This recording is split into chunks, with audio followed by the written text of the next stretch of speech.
Video चलने लगा।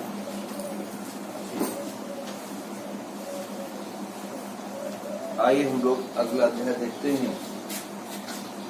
Prism द्वारा प्रकाश का अपवर्तन तथा परिच्छेद। हम लोग अक्सर देखे हुए हैं, सुबह के समय सूर्य लाल दिखता है, दोपहर में पीला दिखता है, शाम को पुनः लाल दिखता है, तप्त लाल दिखता है। ऐसी घटनाएं हमारे सामने क्यों घटती जाती है? इसको समझने के लिए हम विभिन्न रंगों के बारे में देखेंगे। क्योंकि सूर्य का प्रकाश एक रंग का है, तो इसके बाद विभिन्न रंगों में बदल जाता है, तो उस रंग की कल्पना किया जाएगा कि वह रंग किस प्रकार से कार्य करता है। तो पहले हम लोग प्रिज्म के बारे में जाने। प्रिज्म क्या है? प्रिज्म हम कांच के किसी भी पारदर्शी माध्यम पृष्ठ को लेकर के इस प्रकार से जोड़ दें। पारदर्शी पृष्ठों को लेकर के जोड़ दिया जाए और पारदर्शी हो या किसी कोण पर झुके हुए दो पृष्ठ हैं, तो वो जो निर्माण करते हैं उस आकृति को हम लोग कहते हैं प्रिज्म। कहा गया प्रिज्म किसी समांग पारदर्शी माध्यम की उस आकृति को कहते हैं जो किसी कोण पर झुके हुए दो समतल पृष्ठों से घिरा। अगर ये दो समतल पृष्ठ हैं और किसी कोण पर झुके हुए हैं, तो हम ये कह देते हैं कि ये प्रिज्म। प्रिज्म के विभिन्न कोण जहाँ पे दीवारें मिलती हैं उसको हम अपवर्तक कोण कहते हैं या प्रिज्म का कोण कहते हैं। कोण नहीं, कोण नहीं है, कोर है। कोर माने कोना। फिर उस पृष्ठ को जिसमें से प्रकाश अंदर घुसता है उसे हम अपवर्तक पृष्ठ कहते हैं। और जो वो कांच का लगाया गया उसे हम कांच या पारदर्शी माध्यम कहते हैं। जरूरी नहीं कि वो कांच ही हो, वो पारदर्शी माध्यम भी हो सकता है। प्रिज्म का आधार जिस पर रखा गया है उसको आधार कहते हैं। इस प्रिज्म को हम किसी सतह से काट देते हैं तो वह जो पृष्ठ तैयार होता है उसको हम मुख्य परिच्छेद कहते हैं। उसको हम लोग मुख्य परिच्छेद कहते हैं।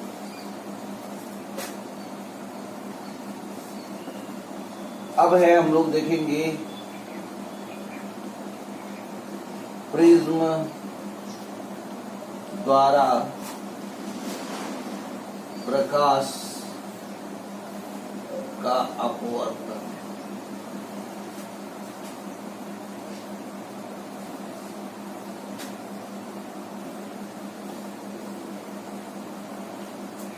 प्रिज्म द्वारा प्रकाश का अपवर्तन किस प्रकार से होता है, इसको इस फिगर को समझने का प्रयास करें। यह एक प्रिज्म है, इसका नाम रखा गया एक पृष्ठ परिच्छेद की बात हो रही। ये पृष्ठ के कोण वाले हिस्से हैं, इस पर एक अभिलंब खींचते हैं या ऐसे देखिए एक आपतित, फिर इसी पर हम अभिलंब खींचते हैं।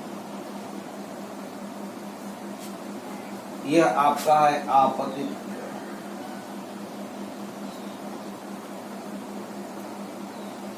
ये आपतित किरण जब पृष्ठ के पृष्ठ पर पहुंचती है तो वायु की अपेक्षा कांच सघन होता है, तो अभिलंब की ओर झुक जाती है। यह पृष्ठ यहाँ से आने के बाद इस प्रकार से झुक जाती है। इस किरण का नाम है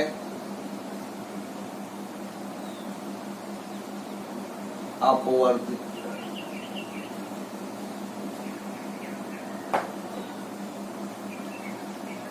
जो ये लाइन गई उसका नाम है अपवर्तित किरण। फिर यहाँ पर पुनः हम अभिलंब की। अब अभिलंब के बाद देखिए कांच में से फिर वायु में आएगा, ये किरण पुनः अभिलंब से दूर पहुंचेगा। इसे हम कह देते हैं निर्गत किरण। अपवर्तित नहीं है, यह निकलने वाली किरण। फिर ये देखा गया कि ये आपतित किरण, अपवर्तित किरण और निर्गत किरण। अपवर्तित किरण इतनी अधिक मुड़ गई कि प्रकाश पुनः इसी दिशा में वापस जाने लगा। तो प्रकाश का अपनी दिशा से विचलन क्या हो रहा है? आपतित किरण इस दिशा में आ रही। अरे देखिए ये आपका आपतन कोण है आई। फिर अगर ये विचलित न हुई होती प्रकाश किरण ये प्रकाश आई, अगर ये कांच न रहा हो तब सीधे जाती। फिर यहाँ से व्यक्ति को दिखेगा कांच से प्रकाश किरण यहाँ से आ रहा है।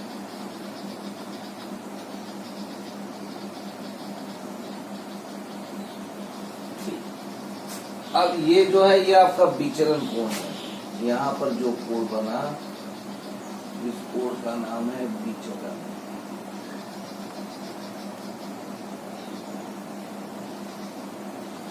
यह जो कोण बना रहा है इस कोण का नाम है विचलन। फिर ये वाला हिस्सा का जो कोण है वो विचलन प्रिज्म कोण है, जिसे हम कहते हैं प्रिज्म।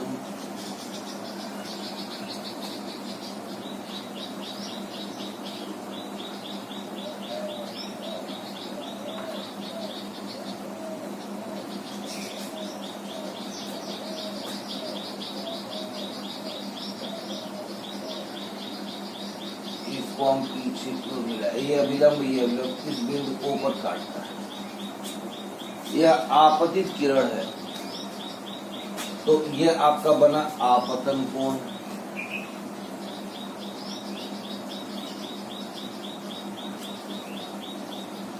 अब देखिए यहाँ अभिलंब और अपवर्तित किरण के बीच जो ये कोण बनेगा ये आपका होगा आर। इस कोण का नाम हो गया अपवर्तन कोण। फिर देखिए निर्गत किरण ये है, उसके लिए यह आपतित किरण होगी, उसके लिए आपतित किरण है। लेकिन कांच में ये इसी का नाम हम रखेंगे आर डैश। फिर अविलंब और इसके बीच जो बना इस कोण का नाम आई डैश। और निर्गत कोण कह सकते हैं या अपवर्तित आपतन कोण कह सकते हैं। अपवर्तित आपतन, ये अपवर्तन, ये आपतन कोण, ये उस कोण कह सकते हैं या पृष्ठ कह सकते हैं। अपवर्तक पृष्ठ है। यहाँ पर जो आपका कोण लिया गया इसको हमने कहा प्रिज्म कोण। ये आपका हो गया प्रिज्म कोण। और ये आपतित किरण और निर्गत किरण पीछे की ओर, निर्गत किरण पीछे की ओर बढ़ाई जाए और आपतित किरण आगे की ओर बढ़ाई जाए। जिस कोण पर मिलते हैं उसे विचलन कोण, विचलन कोण को डेल्टा से व्यक्त करते हैं। न्यूनतम विचलन कोण होगा तो डेल्टा एम लिख दिया जाता है। फिलहाल अभी आपको ये देखना है ये प्रिज्म कोण है, या आपतित किरण है, या निर्गत किरण है, या अपवर्तित किरण है, आपतन कोण है, अपवर्तन कोण है, इस प्रकार से है। इतना लिखिए। कांच बंद हो गया, ललके है।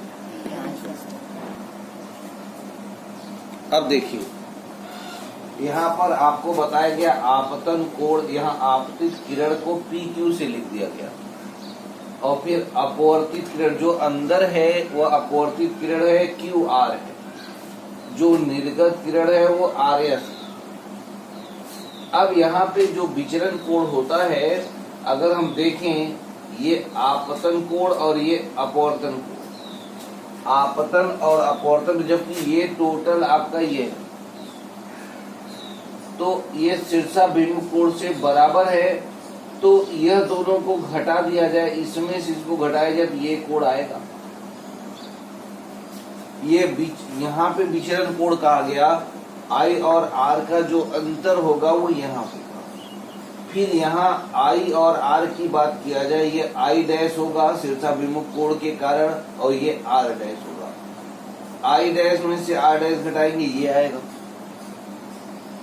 इन दोनों का अंतर विचलन कोण शो करेगा। इन दोनों का अंतर आपका विचलन कोण शो करेगा। तो इन विचलन कोणों में हम लोग पहले आइए, ये विचलन कोण न्यूनतम भी होता है अधिकतम भी होता है। तो जिस विशेष आपतन कोण के लिए यह न्यूनतम होता है वह न्यूनतम विचलन कोण कहलाता है। तो इस विचलन कोण के मान घटते हैं बढ़ते हैं, इस पर देखते हैं। तो आपतन कोण तथा विचलन कोण के मध्य हम लोग ग्राफ खींचे।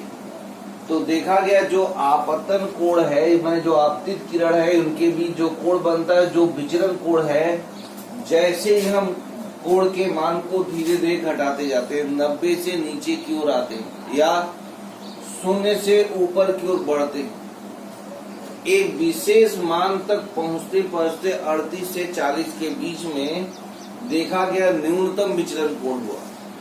उसके बाद अगर मैं उससे और घटता हूं या उससे और बढ़ता हूं तो हमारा विचलन कोण का मान घटना या बढ़ना पुनः शुरू हो जाता है। जिस विशेष न्यूनतम कोण पर विचलन कोण न्यूनतम होता है या जिस विशेष आपतन कोण के लिए विचलन कोण न्यूनतम होता है, उसे हम न्यूनतम विचलन कोण कहते हैं।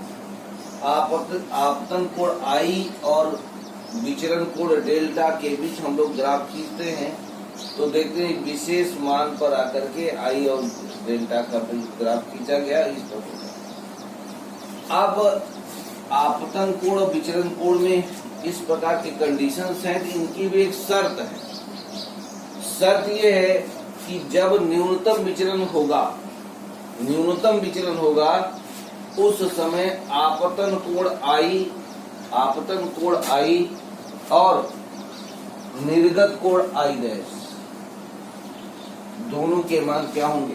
बराबर होंगे। माने इधर का यह कोण, इधर का यह कोण दोनों बराबर हो जाएगा, उस समय न्यूनतम विचलन कोण होगा।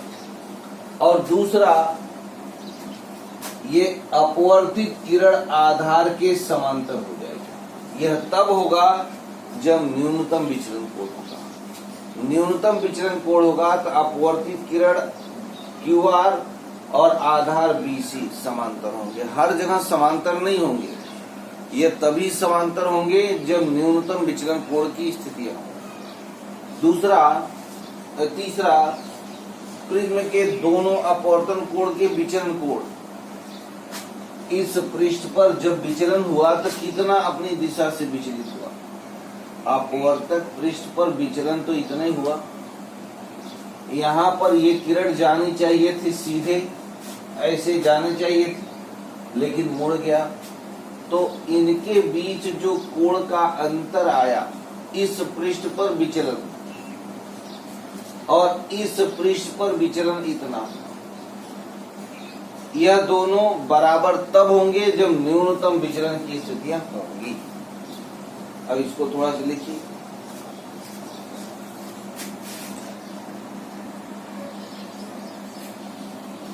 आइए अब हम लोग देखते हैं कि प्रिज्म कोण अपवर्तनांक और न्यूनतम विचलन कोण में क्या संबंध है। अब देखिए, ये आपका प्रिज्म है,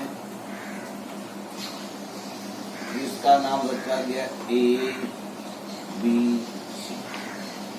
ये आपका आपतित किरण है, जिसका नाम रखा गया P Q। फिर इस पर ये अविलंब खींचा गया,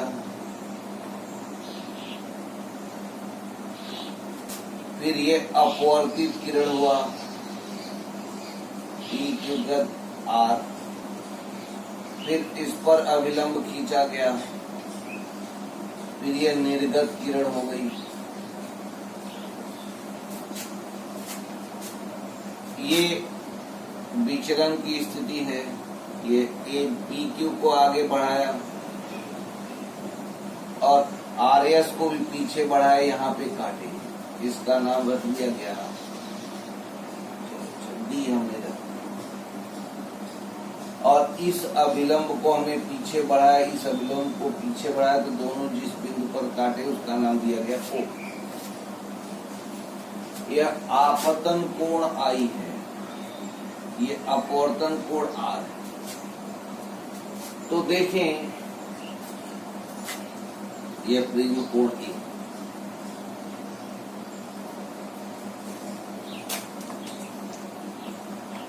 प्रिज्म कोण A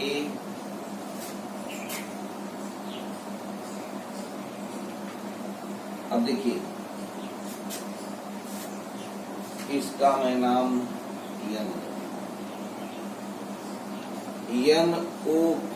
NQP N Q P का मान है आई, और आर क्यू ओ का मान है, कोण आर क्यू ओ का मान है।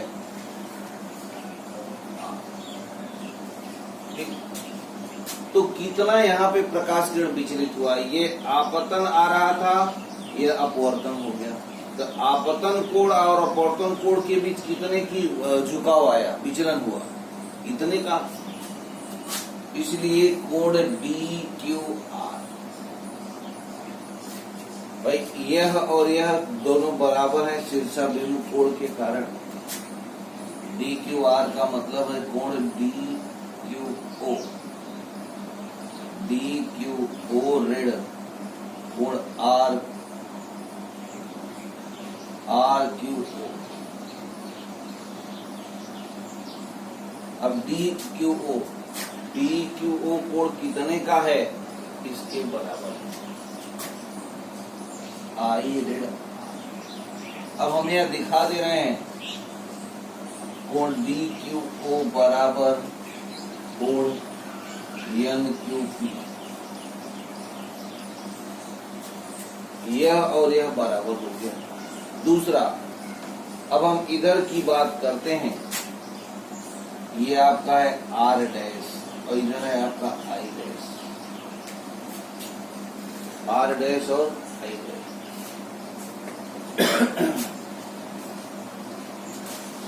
तो कोण D R Q, D R Q, इसका मैं नाम दे रहा हूं। तो इस कोण में से इस कोण को घटा दिया जाएगा, डी आर ओ ऋण क्यू आर ओ,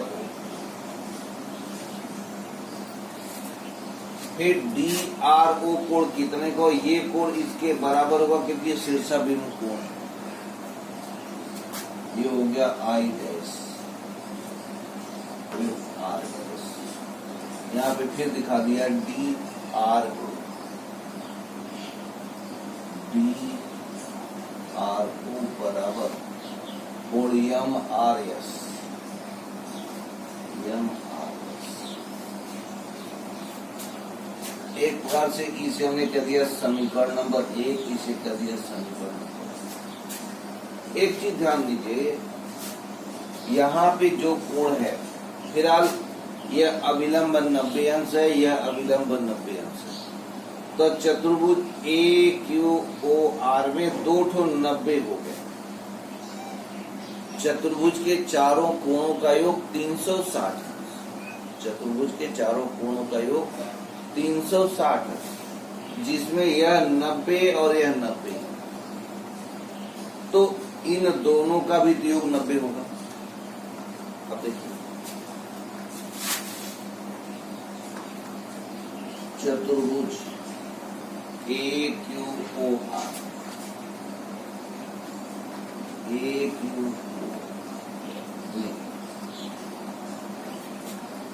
यह कोण 90, ए क्यू ओ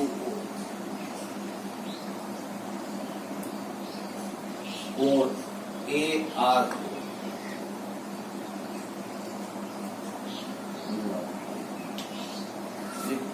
दोनों 90-90 हो गए। इसलिए इस कोण का मान ए और इस कोण का मान ओ, इसलिए कोण ए धन कोण का मान क्या होगा, 180 अंश। भाई दो ठुनी का योग 180, 90-90, 180, तो सिर्फ दो का योग 90-90 होगा या 180 होगा। फिर अब आप देखें इतने त्रिभुज की बात,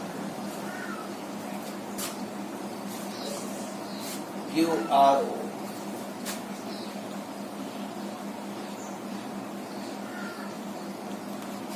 त्रिभुज के तीनों अंतर कोणों का योग कितना होगा, 180 अंश। अब देखिए कोण R Q O, R Q O धन कोण क्यू आर ओ धन कोण क्यू ओ आर, यह 180 अंश।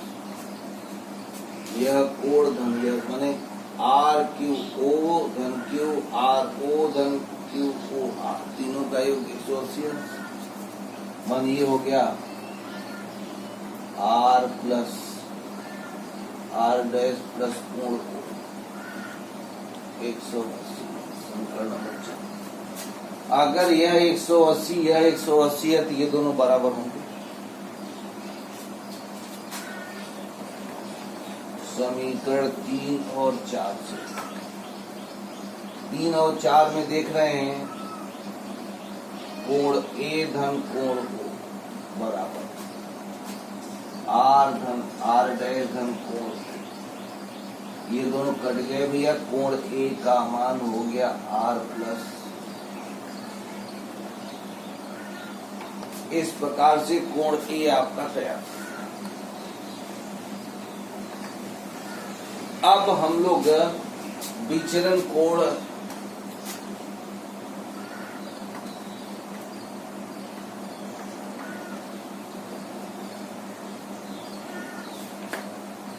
इस विचलन कोण की बात है। अब देखिए थोड़ी देर के लिए इस त्रिभुज में डी क्यू आर में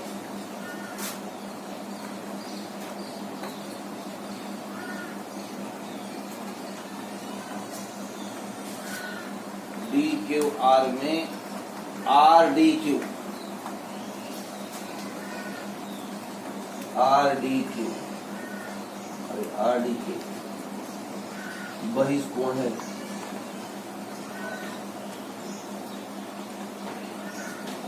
इसलिए जब यह बहिष्कोण है तो आर डी के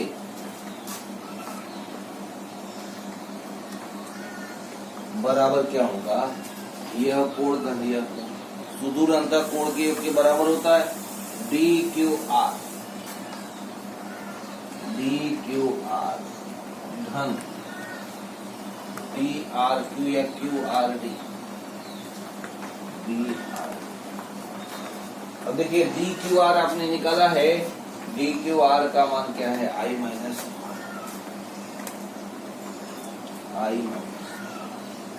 प्लस डी आर क्यू का मान है I dash minus R dash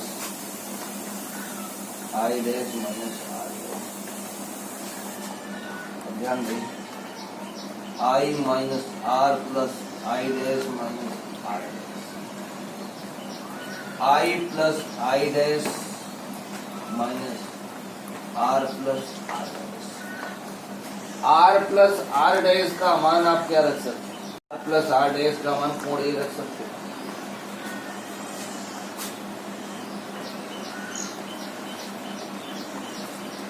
इसलिए डेल्टा बराबर आई प्लस आई डैश माइनस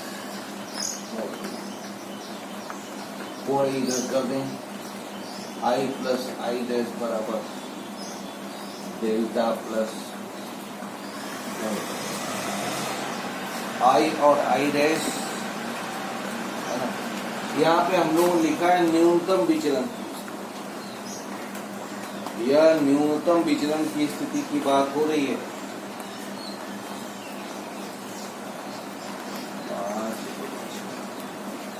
अब देखिए न्यूनतम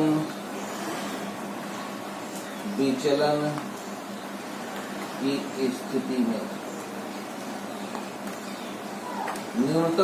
की स्थिति में होता क्या है? आई बराबर आई दोनों क्या होते हैं? बराबर। ठीक, इसलिए आई प्लस आई बराबर डेल्टा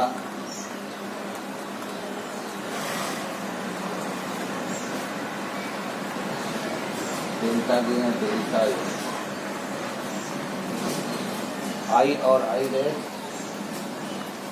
यहाँ पे डेल्टा एम प्लस ये हो गया 2i बराबर डेल्टा एम प्लस आई बराबर डेल्टा एम प्लस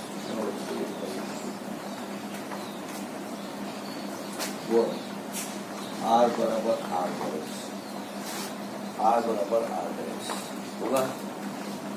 इसलिए आर प्लस आर बराबर कोण ए, 2r बराबर कोण ए, आर बराबर कोण ए बाई। फिर हम लोग यहाँ पे हेडिंग लिए हुए थे अपवर्तनांक। अपवर्तनांक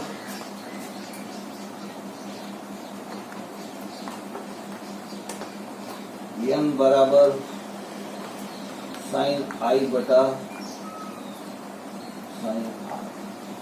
साइन आई बटा n बराबर आई की जगह हम क्या रखेंगे, ये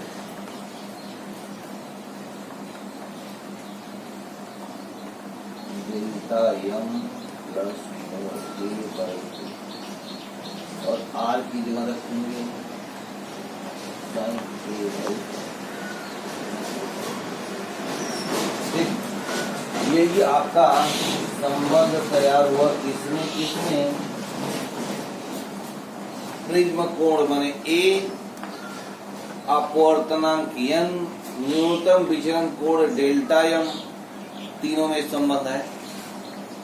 माने प्रिज्म कोण ए, अपवर्तनांक n और विचलन न्यूनतम विचलन कोण डेल्टा m के बीच संबंध आया। लिखिए इसको।